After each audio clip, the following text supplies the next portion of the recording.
Oh, Gilbert Arenas. Oh, Gilbert Arenas. And as usual, he is broke. The clock don't hardly work in his head.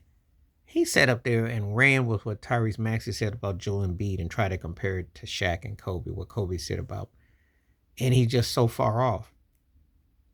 I know what Kobe was saying about Shaquille O'Neal, about work ethic. But what he was saying was also the fact that they could have won more rings. But they won rings. This is what gets lost in translation if you can't cipher. Maxey was saying that Joel Embiid wasn't stepping up the par. I hope Tyrese Maxey is more educated enough to not to compare Joel Embiid to Shaquille O'Neal. Shaquille O'Neal, without structure early in his career, went to a finals. Okay, in '96, considered one of the 50 greatest players at that time, which was considered kind of controversial, but he was in. Rookie of the year, came in as impactful. Went to the Lakers, went to 4 finals in 8 years, and won 3 straight chips, 3 straight finals and repeats. Far more dominant. There was nothing that Joel Embiid has done. He, first of all, when you say stuff, know your history. Joel Embiid ain't even got out the second round. Shaquille O'Neal was camping out in the Eastern Conference or Western Conference Finals most of his career. You can look it up. Look it up. That's what he was doing. Okay. He went to 6 finals in a 10-year window.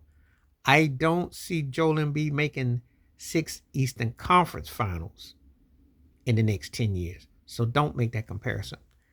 You know.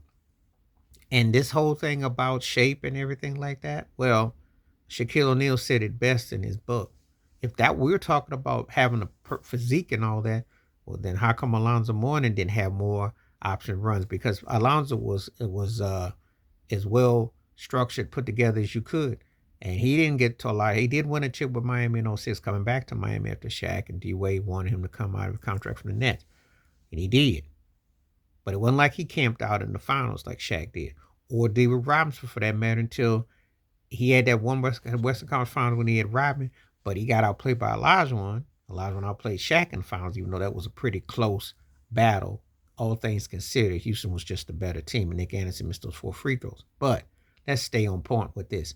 Stop this whole thing about physique and shape, because David Robinson was not camping out in finals until Duncan got there. Let's keep it 100. You know, he won a couple rings and everything, but he wasn't camping out based on physique. Same thing with Patrick Ewing. So stop all this about, well, you got to be like this and that.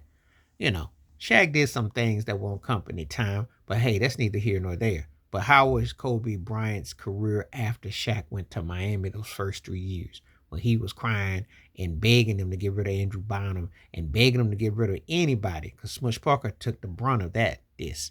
They couldn't even get out the first round. So stop trying to be revisionist and act like all this. And Tyrese Maxey, who I like a lot, is a good complimentary, borderline, definitely a high third, definitely a second option. Not quite a first. But the thing of this is this. Stop using that situation. They were making history, yo. They three-peated and they went to 4 finals in 5 years. Joel Embiid ain't got out the second round. So please don't compare someone who was established to someone that has got a big old I. And he does have 2 I's in his name because Joel Embiid stands for incomplete. Okay? Joel Embiid stands for incomplete.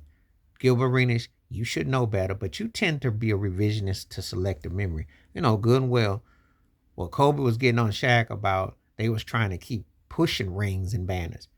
Can we just get Joel Embiid past the second round, please, before we get on this hierarchy like, you can't compare the situations. Can't compare a never was to an established brand. Now, you can get mad and say you could have won more, but think about what you're saying. You're telling a man to win more rings, which he already had a bunch of. Joel Embiid ain't even sniffed the finals except sitting on his couch when he's held his hand in his remote watching the game like everybody else in June. So I think y'all need to come back on that one. The revisionist history and the comparisons don't add up. And that's not what was going on with that. That's not what's going on. And Maxey is not an alpha player like Kobe was. And Joel Embiid sure as heck ain't an alpha player like Shaquille O'Neal was. And they talk about Joel Embiid, well, one of the 75 greatest players and all that. Yeah. he'll make that crack down there because he got a league MVP and what he's done. But he's dangling in the what range is he dangling in? He'll probably be dangling in the 55 to 70 range. But Shaquille O'Neal's top 10. Shaquille O'Neal goes all the way up to probably number 5 or so. There's a big gap. It's a big gap.